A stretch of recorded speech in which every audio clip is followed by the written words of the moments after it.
Hello friends, this is Ravi Parmar और MR help education support की आज की वीडियो में मैं आपका स्वागत करता हूं।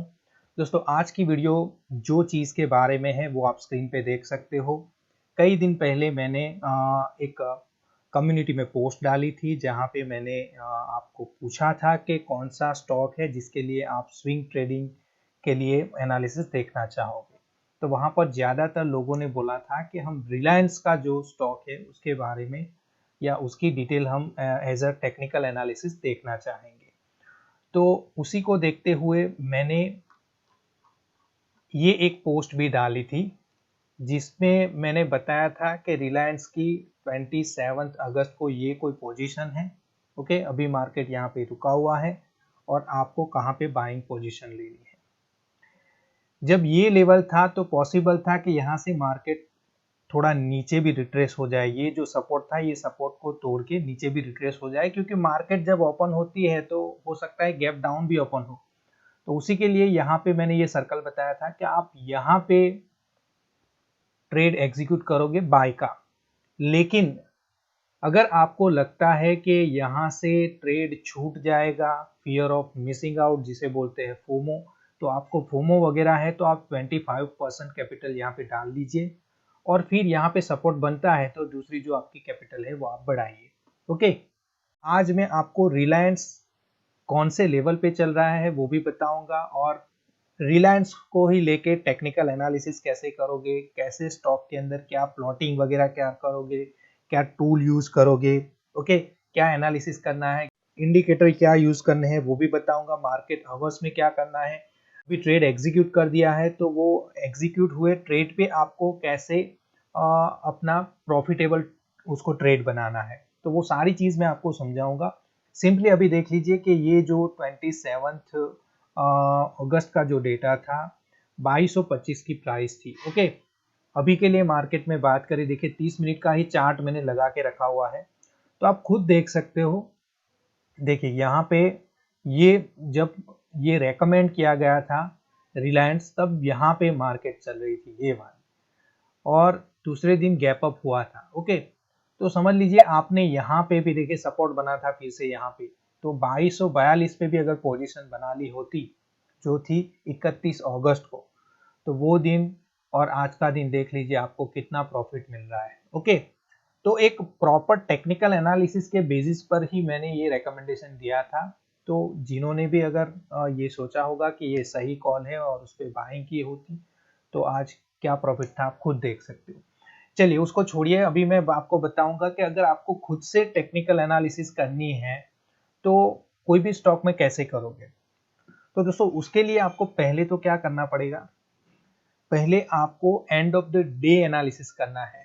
दोस्तों आपको आफ्टर मार्केट आवर्स में क्या देखना है कि कौन से स्टॉक ने 52 वीक का हाई तोड़ा है या वो 52 वीक हाई जोन में है। जहां पे मैं बात करता हूं 52 वीक हाई जोन मींस जो भी 52 वीक का हाई होगा उससे 15% कम करके जो भी अगर प्राइस चल रही है वो स्टॉक में आपको देखना है कि उसमें डिलीवरी कितनी हुई है। ओके, काफी सारे स्कैनर वगैरह मिल जाते हैं। अगर आप यहाँ पे देखोगे stock screener, okay, stock screener आप जैसे यहाँ पे ढूंढोगे तो यहाँ पे कई सारे स्क्रीनर ऐसे मिल जाएंगे, तो वहां से आप स्टॉक स्क्रीन कर लो कि जिसका 52 वीक हाई हो या फिर 52 वीक हाई जोन के करीब हो, जो उसको आपको पिक करना है। साथ ही साथ उसके अंदर जो डिलीवरी है वो भी लास्ट कुछ दिनों में बड़ी हुई होनी चाहिए। ओके, तो वो स्टॉक आपको पिक करना है। ओके, तो सपोज ऐसा कोई स्टॉक है आपने पिक कर लिया, वैसे अभी अब वो हम पिक नहीं करने वाले, अभी रिलायंस के बारे में ही मैं बताऊंगा क्योंकि लोग चाहते भी थे, तो मैं रिलायंस के बारे में ही अभी, जैसे मार्केट अभी चालू है लेकिन फिर भी वो चीजें मैं समझाऊंगा। तो चलिए, अगर मार्केट खत्म हो गई तो क्या करना है, एक तो आपको पिछले दिन में हाई डिलीवरी क्वांटिटी वाला जो स्टॉक है वो पिक करना है। ओके, और 52 वीक हाई जोन में जो स्टॉक चल रहा है वो, ये दोनों जो पैरामीटर्स है उसमें मैच होना चाहिए ये स्टॉक। ओके, सपोज वो रिलायंस है अभी के लिए, ये समझ लेते हैं। ओके, वैसे भी रिलायंस 52 वीक हाई पे ही चल रहा है। चलिए, दूसरी चीज आप क्या देखोगे, तो आपको फिर जो स्क्रीन किया हुआ जो स्टॉक है वो स्टॉक को चार्ट पे उसका एनालिसिस करना है, मीन्स चार्ट में देखना है कि वो पर्टिकुलर जो स्टॉक है उसमें क्या वॉल्यूम बढ़ी हुई है। अगर वॉल्यूम बढ़ी हुई है तो बाइंग में बनी हुई है या फिर सेलिंग में बनी हुई है। मीन्स अगर अप ट्रेंड होगा तो आपको ग्रीन वाला वॉल्यूम देखना है। अगर ग्रीन वाले वॉल्यूम बढ़ते हैं, जैसे देखिए यहाँ पे मैंने ये वॉल्यूम लगा के रखे हुए हैं, यहाँ पे आप क्या कर लीजिए, वॉल्यूम का जो सेटिंग है उसके अंदर मूविंग एवरेज 100 कर दीजिए। सो मूविंग एवरेज वाला जो ऑप्शन है उसको टिक कर दीजिए। तो यहाँ पे ये आप देख सकते हो एक पूरा जोन बन जाएगा, वो 100 की जो मूविंग एवरेज है वॉल्यूम के लिए वो दिखा रही। अगर उसके ऊपर आपको वॉल्यूम नजर आता है बढ़ा हुआ, तो वो बताता है कि ये स्टॉक में कुछ ना कुछ ऑपरेटर की मूवमेंट हुई है। तो चलिए इसे 1 डे के चार्ट में हम लगा देते हैं। चलिए 1 डे का चार्ट आप हमने लगाया तो आप यहाँ पे देख पाओगे। देखिए ये जो है यहाँ पे आप वॉल्यूम देख के आपको पता चलना चाहिए कि यहाँ पे वॉल्यूम बढ़ी हुई है और प्राइस भी बढ़ी हुई है। तो उसके हिसाब से यहाँ पे डिलीवरी में ट्रेड लिए गए हैं तो चांसेस है कि यहाँ पे कुछ दिनों में आपको बुलिश मूवमेंट नजर आएगी। ओके, तो कुछ दिनों के लिए होती है, क्योंकि ये जो भी चीज मैं बता रहा हूँ वो स्विंग ट्रेडिंग के लिए बता रहा हूँ। ओके, भले ही आपको यहाँ पे रेड कैंडल दिख रहे हैं, लेकिन यहाँ पे अगर पोजीशन बना ली तो देखिए यहाँ से यहाँ तक का कितना प्रॉफिट बन रहा है। यहाँ से आपको देखिए आपके रिस्क रिवॉर्ड रेशियो के हिसाब से आपको ट्रेड भी तो छोड़ना है। आप ये थोड़े देखोगे कि ये तो यहाँ पे अभी देखिए मार्केट नीचे आएगा तो उस टाइम तक आपको रुकना नहीं है। रिस्क रिवॉर्ड रेशियो वो भी मैं आगे आपको समझाता हूँ। ओके, तो एक तो वॉल्यूम आपको देखना है कि वॉल्यूम बढ़ा हुआ है या घटा हुआ है। जैसे यहाँ पे देखो आप वॉल्यूम ये बढ़ा हुआ है और रेड वॉल्यूम है, तो उसके हिसाब से यहाँ पे सेलिंग कहीं ज्यादा हुई है। ओके, तो वो एक चीज आपको मार्क करनी है। देन आपको कुछ चीजें हैं जो प्लॉट करनी पड़ेगी, जैसे मूविंग एवरेज आपको प्लॉट करनी है। तो देखिए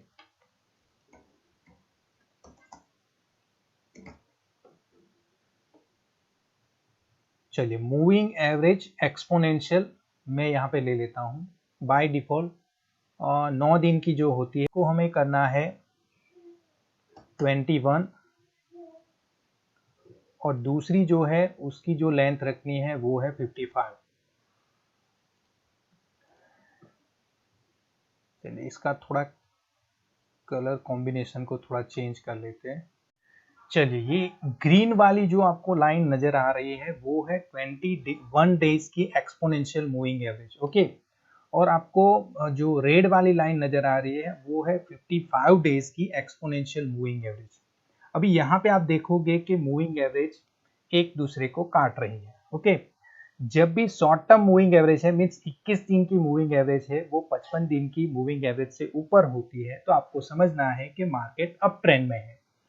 और जब भी ये 21 दिन वाली मूविंग एवरेज 55 डेज की जो मूविंग एवरेज है उसको नीचे की ओर काटती है तो आपको समझना है कि मार्केट डाउन ट्रेंड में चल रहा है।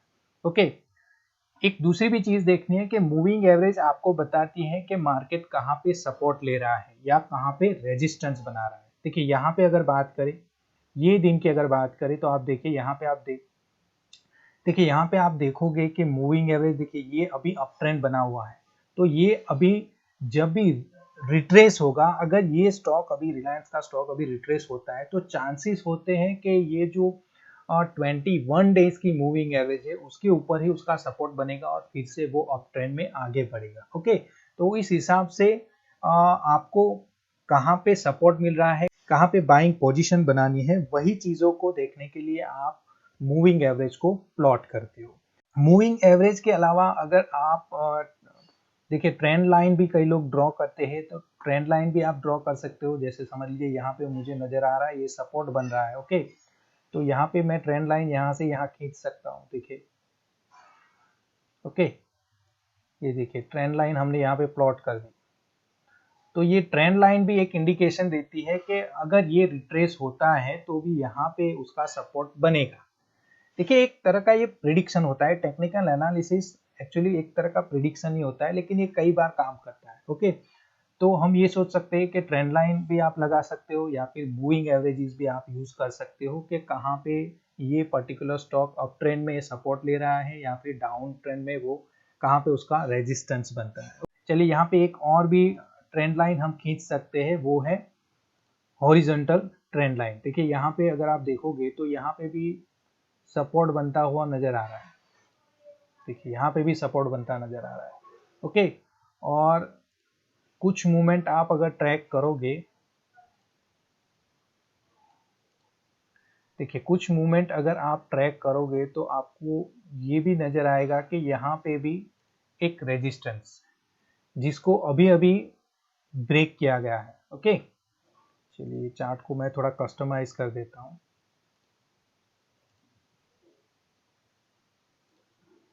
चलिए इसको थोड़ा नीचे खींच लेंगे तो चीजों को थोड़े आसानी से हम समझ पाएंगे। चलिए ऊपर ले लेते हैं इसको थोड़ा। देखिए ये अभी ब्रेकआउट लेवल पे चल रहा है। रिलायंस अगर आप देखोगे तो ब्रेकआउट लेवल पे ही अभी चल रहा है। ओके, यहाँ पे आप देख सकते हो कि कई दिन पहले यहाँ से वो मार्केट रिट्रेस हुआ था। तो अभी के लिए आप सोच सकते हो कि यहाँ से ये नीचे भी गिर सकता है। देखिए मैं थोड़ा बड़ा करता हूँ चार्ट को। हो सकता है ये थोड़ा नीचे रिट्रेस हो और यहाँ पे फिर से देखिए ये मूविंग एवरेज भी वहीं पे है। ओके, तो वो जो मैंने बताया कि ट्रेंड लाइन मूविंग एवरेज दोनों एक ही तरह का इंडिकेशन देती है कि कहाँ पे सपोर्ट। तो यहाँ पे अगर मुझे बाय करना है तो मैं रुकूंगा, इसे रिट्रेस होने दूंगा, फिर यहाँ से पोजीशन बाय की एग्जीक्यूट करूंगा। ओके, तो ये एक चीज आप देख सकते हो।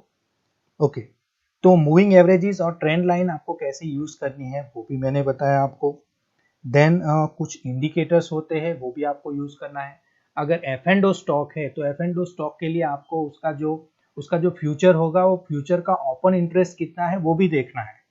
अगर ओपन इंटरेस्ट के साथ प्राइजेस भी बढ़ रही है तो आपको सोचना है यहाँ पे कोई ऑपरेटर इन्वॉल्व है और उसको एनालिसिस करके आपको ढूंढना है कि कौन सा एक पर्टिकुलर लेवल है जहां पे स्टॉक बार बार सपोर्ट ले रहा है, मीन्स जहां से बाइंग बन रही है, वो आपको ढूंढना है। ओके, तो ओपन इंटरेस्ट भी इसमें मैटर करता है और साथ ही साथ कुछ टूल है वो आपको कंफर्मेशन के लिए यूज करने हैं कि स्टॉक में मोमेंटम क्या है, स्टॉक में वॉलेटिलिटी कितनी है।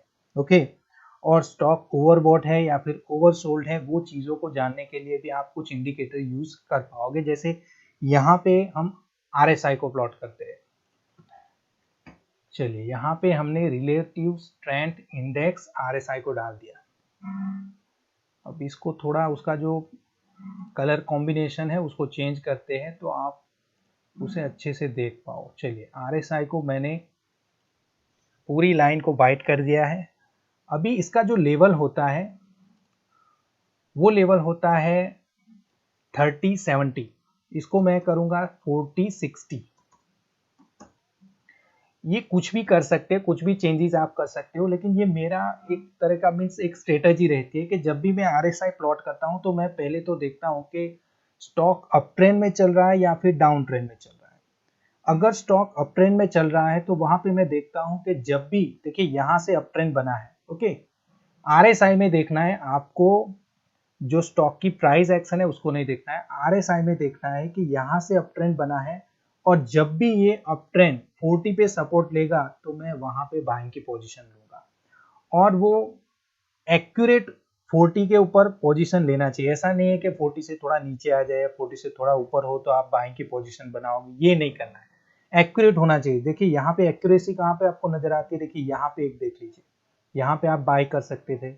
देन यहाँ पे भी बाइंग बनती थी लेकिन वो मीन्स हो सकता है स्टॉप लॉस कई बार हिट भी होती है, तो मैं नहीं बोलता हूँ 100% वर्क करेगा, लेकिन ये चीजें मैं देखता हूँ। उसके साथ और भी तरह के कंफर्मेशन करने के बाद ही पोजीशन बनाएं। देखिए यहाँ पे भी आप बाइंग कर सकते थे, यहाँ पे भी। ओके, तो उसके हिसाब से आपको RSI प्लॉट करके चलना है। वो आपका भी कुछ कॉम्बिनेशन हो सकता है अपने हिसाब से, तो वो आपको खुद को डिसाइड करना पड़ेगा। ओके, जब तक मार्केट को खुद से स्ट्रेटेजाइज नहीं करोगे तो आपको प्रॉफिट नहीं होने वाला, इतना आपको हमेशा दिमाग में रखना है। ओके, तो RSI प्लॉट करना है। देन आप सुपर ट्रेंड भी लगा सकते हो। देखिए सुपर ट्रेंड हमने यहाँ पे लगाया। चलिए सुपर ट्रेंड आपको क्या बताएगा कि कहाँ पे इसका स्टॉप लॉस बनता है या फिर ये अप ट्रेंड में चल रहा है या डाउन ट्रेंड में चल रहा है, वो वाली चीजें भी कुछ देर के लिए हम जो ये मूविंग एवरेज है उसे हाइड कर देते हैं। तो आपको देखिए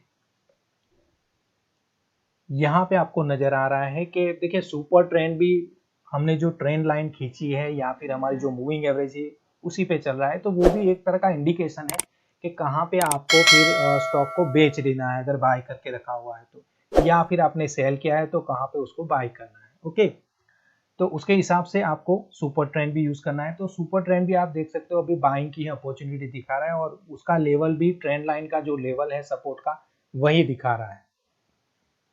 चलिए इसी के साथ आप चाहो चलिए सुपर ट्रेंड को हम हाइड कर लेते हैं और अभी लगाएंगे बॉलिंजर बैंड। चलिए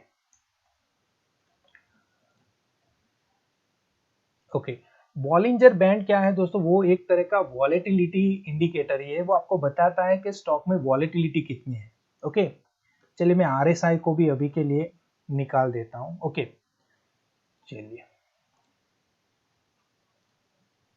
देखिए, अभी मैंने जैसे बॉलिंजर बैंड लगाया तो आप देख सकते हो ये अपर बैंड जो होता है वो अपर बैंड एक्चुअली वहां पे आके प्राइजेस फिर से रिवर्स होती है और नीचे का जो आपको ये बैंड लोअर बैंड नजर आ रहा है वहां से प्राइजेस में आपको नजर आएगा कि वहां से सपोर्ट बन रहा है। कई बार ऐसा देखा जाता है जब भी ये बॉलिंजर बैंड है वो स्क्वीज होता है, मीन्स एकदम छोटा हो जाता है, नैरो हो जाता है, दोनों जो बैंड है उसके बीच में जो डिस्टेंस है वो कम होता जाता है, तो आपको समझना है कि अभी कोई ना कोई मूवमेंट आने वाली है, एक बड़ा अप ट्रेंड दिखेगा या फिर डाउन ट्रेंड आपको नजर आएगा। अभी के लिए मैं बात करूं तो जो अपर बैंड है उसको टच करते हुए रिलायंस आगे बढ़ रहा है और अगर सपोर्ट भी बनता है तो फिर से आप देख लीजिए बीच का जो बैंड होता है मिडल बैंड जो होता है वो 20 की मूविंग एवरेज होती है। ओके, तो बॉलिंजर बैंड में भी आपको ये जो मिडल लाइन है वो 20 की मूविंग एवरेज है, तो वो कई बार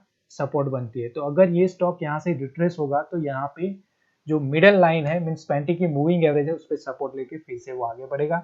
और अभी के लिए भी अगर वॉलेटिलिटी की बात करूँ तो अभी वो अप ट्रेंड बना ही हुआ है। चलिए बॉलिंजर बैंड को भी हम यहाँ से हाइड कर देते हैं तो प्राइस एक्शन को अच्छे से हम देख पाए। चलिए तो कई सारी चीज हमने कर ली, तो ये कई सारे इंडिकेटर टूल वगैरह यूज करके आपको क्या पता चलता है, आपको ये समझ में आता है कि मैं जो ट्रेड लेने जा रहा हूँ वो क्या कंफर्म करता है मेरे प्रिडिक्शन को, मैं जो प्रिडिक्शन बना रहा हूँ वो कंफर्म हो रहा है क्या। चलिए अभी ये दोनों जो लाइन हमने खींच रखी है हॉरिजॉन्टल लाइन उसको भी मैंने निकाल दिया, ट्रेंड लाइन भी निकाल दी है, तो पूरा प्राइस एक्शन ही और वॉल्यूम ही नीचे नजर आएगा। अभी आप क्या कर सकते हो, आप इसके अंदर फिबोनाची रिट्रेसमेंट का जो टूल है, ओके, जो मार्केट कितना रिट्रेस होगा वो बताता है, तो वो भी आप यूज कर सकते हो। यहाँ पे आप जाओगे तो फिब रिट्रेसमेंट, ओके, इसको क्या करना है, सिंपली जब भी चार्ट में कोई लोअर पॉइंट बना है, जैसे यहाँ पे लोअर पॉइंट बना है, वहां से आपको उसका जो हाई पॉइंट है उसको पिक करना है। मार्केट ऊपर बढ़ा है लेकिन जब भी फिबोनाची जो लेवल होते हैं, देखिए एक यहाँ पे सपोर्ट बनता है, कई बार यही रिट्रेसमेंट रहता है। ये नीचे वाला जो पॉइंट है देखिए 0.38, ओके, वो काफी इंपॉर्टेंट ये पॉइंट है 0.38। ये वाला जो लेवल होता है वहां पे कई बार अप ट्रेंड में आपको सपोर्ट बनता हुआ नजर आएगा और यही प्लॉटिंग आप डाउन ट्रेंड में भी कर सकते हो। चलिए फिबोनाची जो रिट्रेसमेंट है उसको हमने निकाल दिया, सिंपली समझिए वो आपको इंडिकेशन देता है कि कहाँ पे मार्केट में सपोर्ट बनेगा, तो आप जो फिब रिट्रेसमेंट टूल है उसका भी यूज कर सकते हो। अभी मार्केट अवर्स में क्या करना है आपको, सपोज मार्केट अभी चालू है तो आप कैसे पोजीशन बनाओगे। तो दोस्तों इसके लिए क्या करना है कि अगर आप इंट्राडे के लिए पोजीशन लेना चाहते हो या स्विंग ट्रेडिंग के लिए तो 1 आवर 2 आवर डिपेंड, आप कोई भी टाइम फ्रेम चूज कर सकते हो। मेरे लिए 2 आवर मैं ज़्यादातर उस पर डिपेंड करता हूँ। तो अभी के लिए आप देख सकते हो यहाँ पे, ये देखिए यहाँ पे एक हॉरिजॉन्टल लाइन हम खींचते हैं, देखिए ये लाइन हमने खींच ली, तो ये जो लेवल है इस पे अगर सपोर्ट बनेगा तो वहां से मैं बाइंग करूंगा और ऊपर वाला जो हाई हाई उसका जो बना हुआ है वो हाई को अगर तोड़ेगा तो वहां पे ब्रेकआउट, अगर फेक ब्रेकआउट नहीं होगा, ब्रेकआउट होने के बाद वहां पे अगर सपोर्ट बन जाता है तब आपको ट्रेड एग्जीक्यूट करना है, अदरवाइज वैसे ही ब्रेकआउट पे आपको ट्रेड एग्जीक्यूट नहीं करना है। तो वो चीजें भी देखनी है। तो हमने फिबोनाची देखा, कई और चीजें भी मैंने आपको एक्सप्लेन की, साथ ही साथ आपको देखना है कि जो चार्ट की पैटर्न है वो चार्ट पैटर्न कैसी है। कई बार आप हेड एंड शोल्डर पैटर्न होती है, कई बार कप एंड हैंडल होती है, कई बार फ्लैग पैटर्न होती है, तो कई सारी ऐसी पैटर्न होती है। अभी के लिए मैं नाम नहीं बता सकता, लेकिन वो पता चलता है कि ये पैटर्न बनी है तो यहाँ पे हो सकता है कि अप ट्रेंड बनेगा या डाउन ट्रेंड बनेगा। अभी के लिए अगर यहाँ पे बोलना है तो कोई भी मुझे नज़र नहीं आ रही है, कोई भी वैसी पैटर्न अगर हो भी सकती है फिर भी नज़र नहीं आ रही है। लेकिन अगर बात करूँ डाउ थियरी की तो आप देख सकते हो कि यहाँ पे हायर हाई और हायर लो बन रहे हैं। देखिए ये हायर लो, ये higher low, higher high, okay, तो ये बनते ही जा रहे हैं। तो उसके हिसाब से यहाँ पे भी एक हायर लो बनेगा और फिर से मार्केट ऊपर जाएगा। तो मैं अभी के लिए भी आपको बोल सकता हूँ कि अगर ये थोड़ा रिट्रेस होता है, यहाँ पे कहीं पे सपोर्ट बनता है, तो आप फिर से यहाँ पे बाइंग कर सकते हो, ये फिर से ऊपर जाएगा। चलिए, इसी के साथ आपको कुछ कैंडलस्टिक पैटर्न होती है, वो कैंडलस्टिक पैटर्न का भी नॉलेज आपके पास होना चाहिए, तब जाके आप अच्छे से प्रॉफिटेबल ट्रेड एग्जीक्यूट कर पाओगे। तो चलिए, इसमें मैं आपको समझाता हूँ कि वो चीज़ें आप कैसे करोगे। अभी के लिए मैं आपको बताऊँ तो ये देखिए, आज के दिन के लिए एक बड़ी सी मारूबोजू कैंडल आपको नजर आ रही है अभी के लिए। वैसे अभी 3 बजने वाले हैं, तो 3 बजे तक आप देखोगे तो आज की जो कैंडल है वो बड़ी एक मारूबोजू भी बोल सकते हैं, इसे एनगल्फिंग कैंडल भी बोल सकते हैं, बुलिश एनगल्फिंग कैंडल। तो मेरे हिसाब से तो आज ये कैंडल है वो उसका उसका हाई और उसका क्लोज एकदम नज़दीक रहने वाला है। मीन्स कल के लिए भी आपको ये स्टॉक के अंदर बुलिश ही अपना व्यू रखना है, और थोड़ा रिट्रेस हो जाए कल के लिए, अगर यहाँ पे अगर मार्केट अभी खत्म होती है और ये कैंडल रहती है तो उसके हिसाब से जैसे मैंने यहाँ पे ये सपोर्ट एक खींच के रखा है, वहाँ पे या उसके ऊपर थोड़ा अगर सपोर्ट बनता है तो वहां से आप बाइंग की पोजीशन लोगे तो आपके लिए बढ़िया रहेगा। चलिए, तो कैंडलस्टिक पैटर्न को भी आपको पढ़ना आना चाहिए, तब जाके ये चीजें आपके लिए अच्छे से काम करेगी। कुछ रूल होते हैं वो भी आपको फॉलो करने हैं। जैसे आप हमेशा अप ट्रेंड में बाइंग ही करोगे, अप ट्रेंड में जब भी रिट्रेस होगा तो आपको बाय करना है, डाउन ट्रेंड में जब भी थोड़ा सा पुल बैक नजर आएगा वहां से आपको सेल करना है। तो ये एक रूल है, वो हमेशा याद रखना है, क्योंकि अप ट्रेंड में आप अगर बाय करोगे तो 80 से 90% चांसेस रहते हैं कि आपका ट्रेड सक्सेसफुल बनेगा अगर प्रॉपरली एग्जीक्यूट किया होगा तो।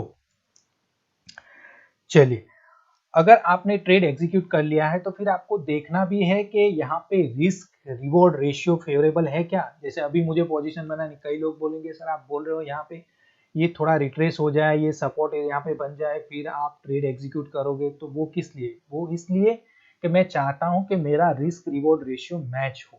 ओके, आप जो भी रिस्क लोगे वो अपनी कैपिटल का 1% होना चाहिए। ओके, और आपका जो भी मीन्स आपने स्टॉप लॉस जितना भी रखा है उससे 2 गुना आपका टारगेट होना चाहिए। अगर इंट्राडे कर रहे हो तो 1:1.5 होना चाहिए आपका जो रिस्क रिवॉर्ड रेशियो है वो, और अगर आप स्विंग ट्रेडिंग कर रहे हो तो 1:2 होना चाहिए या 1:3 होना चाहिए। ओके, तो सपोज यहाँ पे देखिए मार्केट अप ट्रेंड में चल रहा है, ये वाली बड़ी कैंडल नजर आ रही है। अभी कई लोग सोचेंगे यहाँ पे ही अगर हम अभी बाय का ट्रेड एग्जीक्यूट कर ले तो उसमें दिक्कत क्या है? देखिए दिक्कत तो कोई नहीं है, ये अभी 2305 चल रहा है, ये 2400 भी हो सकता है, लेकिन ज्यादातर क्या होता है यहाँ से मार्केट रिट्रेस होता है क्योंकि काफी ऊपर ये चढ़ चुका है।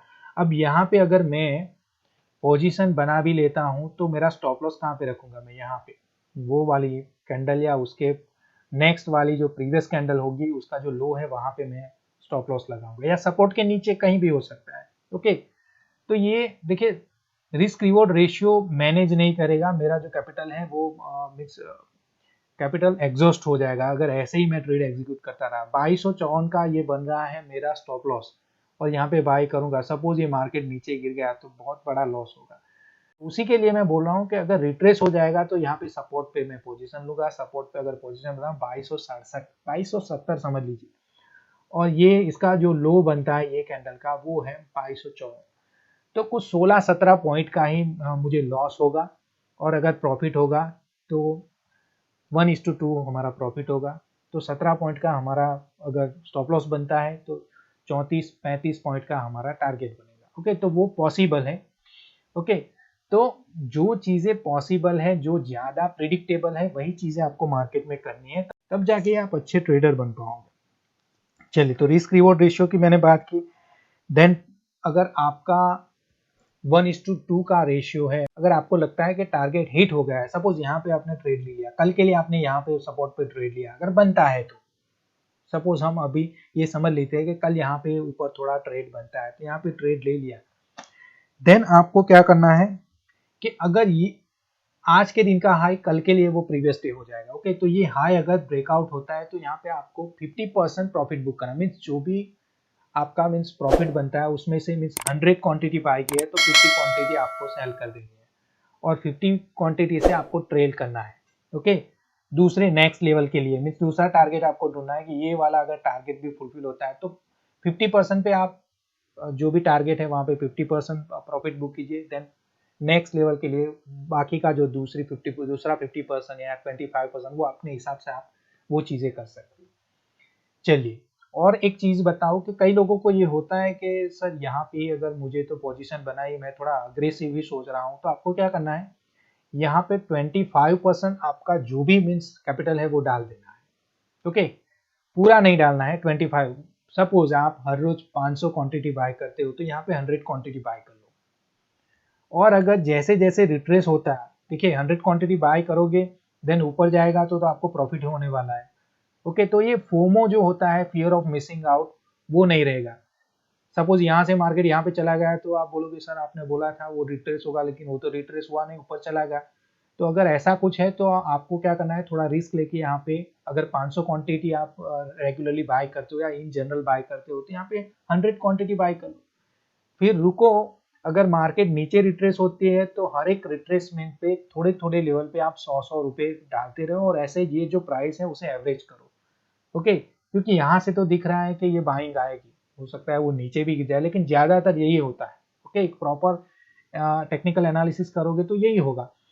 अदरवाइज आपको रुकना है और यहाँ पे जब प्राइस आती है तब आपको बाय करना है। ओके, तो वो चीजें आप पे डिपेंड करती है आपको क्या करना है। ओके, चलिए, तो कई सारी चीजें हैं वो मैंने आपको एक्सप्लेन की है। और अभी के लिए मैं बात करूं रिलायंस की, तो रिलायंस कल के लिए भी नजर आ रहा है, या कल के लिए यहाँ के मीन्स मैं स्विंग ट्रेडिंग की बात कर रहा हूँ, तो फिर से एक वीक में ये वाला जो हाई है वो तो तोड़ने वाला है। ओके, हो सकता है आज के लिए हाई बनाए, कल वो टूट जाए, कल ना भी टूटे, यहाँ पे मार्केट आपको साइडवेज नजर आए, लेकिन साइडवेज कहाँ पे, ये वाला जो सपोर्ट है वहीं पे ही ये साइडवेज रहेगी और एक दिन ये ब्रेकआउट होने वाला है, लेकिन जल्दी ही होगा। ओके, तो वो 7 दिन भी हो सकते हैं, 10 दिन भी हो सकते हैं, लेकिन चीजें अभी के लिए यही नजर आ रही है कि रिलायंस का जो अभी जो लेवल है वो बाइंग के लिए सूटेबल है, अभी भी आप इसे बाय कर सकते हैं। तो दोस्तों, कई सारी चीजें मैंने आपको एक्सप्लेन की, हो सकता है वीडियो भी काफी लंबी हो गई है। अगर वीडियो आपको पसंद आई तो प्लीज वीडियो को लाइक करें, शेयर करें और चैनल को सब्सक्राइब जरूर करें, ताकि ऐसी ही बढ़िया वीडियो हम आपके लिए हमेशा ही लाते रहेंगे। मैं हूं Ravi Parmar, signing off. Thank you very much.